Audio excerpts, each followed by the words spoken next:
In this series called And It Was Good, we're talking about injustice. Seeing injustice can leave us asking a lot of questions, both about the injustice itself and the God who is supposedly in control of the world where it happens. Today we're talking about a look at the eyewitness account from Matthew in a book written by one of Jesus' closest followers and friends. See, Matthew hung out with Jesus and knew what he was about. Here's what he wrote.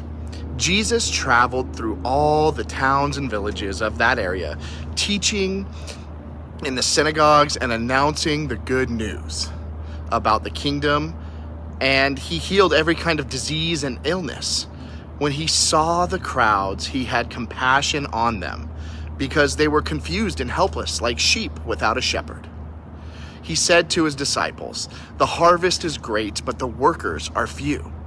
Jesus modeled for us what God is really like when it comes to injustice. First, Jesus saw.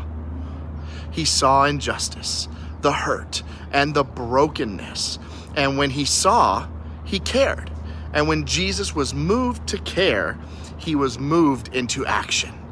That's what compassion is. If you've ever wondered, God is for justice. In Isaiah it says, "For I, the Lord, love justice."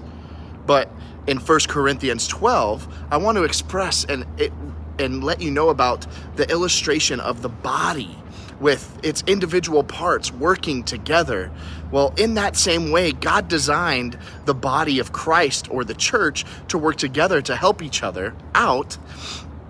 When we're talking about injustice, it's not just about God isn't there or that he doesn't care.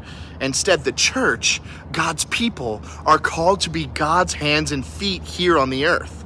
God is doing something about injustice. First, Jesus saw. He saw the injustice, the hurt, and the brokenness.